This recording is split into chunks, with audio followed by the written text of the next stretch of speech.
পশ্চিমবঙ্গের রাজনীতিতে এখন যেন একটা ক্লাইম্যাক্স সিন চলছে। ফলাফল একদম সামনে, ক্ষমতার পালাবদলও নিশ্চিত। কিন্তু সবচেয়ে বড় প্রশ্নটা এখনও অমীমাংসিত।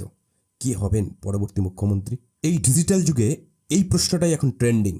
সমস্ত social media, print media, news debate, রাজনৈতিক অন্দরমহল, সব জায়গায় একটাই প্রশ্ন: কে হবে পশ্চিমবঙ্গের পরবর্তী মুখ্যমন্ত্রী? As election result trends suggest a BJP victory in West Bengal, the biggest question would be who could be the chief minister in the state. So as saffron sweeps West Bengal, the spotlight now shifts to the next big question. Who will be the BJP's chief minister in West Bengal? এই দৌড়ের সামনে তিনটি নাম: দিলীপ ঘোষ, শ্রমিক ভট্টাচার্য এবং শুভেন্দু অধিকারী। প্রথমেই দিলীপ ঘোষ, একজন পুরনো সংগঠক, আরএসএস এর মাটি থেকে উঠে আসা মুখ। তার অবদান অস্বীকার করার উপায় নেই, কিন্তু রাজনীতিতে বিশ্বাসযোগ্যতা ও ইমেজ, এই দুটি শেষ কথা। একটি নারী সম্পর্কিত বিতর্ক এবং প্রার্থী নির্বাচন নিয়ে তার পরিবারের প্রকাশ্যে ক্ষোভ, এই ঘটনাগুলো তার অবস্থানকে দুর্বল করেছে। বিধানসভা ভোটে টিকিট না পাওয়ায় ক্ষোভ দিলীপ ঘোষের স্ত্রী রিঙ্কু মজুমদার।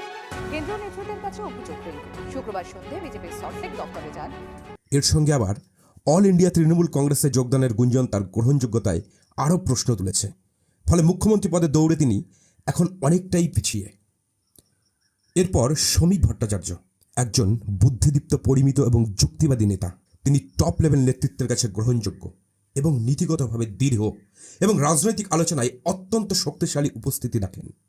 তাকে অনেকেই ডার্ক হর্স বলেছেন, কারণ তিনি চমক দিতে পারেন। কিন্তু প্রশ্ন থেকেই যায়, এই মুহূর্তে কি দল এমন একজনকে বেছে নেবে যিনি মাঠের লড়াইয়ের চেয়ে বেশি পরিচিত বুদ্ধিবৃত্তিক পরিসরে? আর এখানেই গল্পটা হঠাৎ গতি পায়। এই গল্পটা একেবারে অন্য লেভেলে উঠে যায়, কারণ রাজনীতি শুধু তত্ত্ব নয়, এটা রেজাল্টের খেলা। আর সেই রেজাল্ট যিনি বারবার প্রমাণ করে এসেছেন, তিনি শুভেন্দু অধিকারী। একটা সময় তিনি অল ইন্ডিয়া তৃণমূল কংগ্রেসের জন্মলগ্ন থেকে সংগঠনের সাথে যুক্ত ছিলেন, মাটির স্তরে শক্তিশালী ভিত্তি তৈরি করেছিলেন। কিন্তু অপমানিত বোধ করে তিনি দল ছাড়েন, আর সেই সিদ্ধান্তই হয়ে ওঠে বাংলার রাজনীতির টার্নিং পয়েন্ট।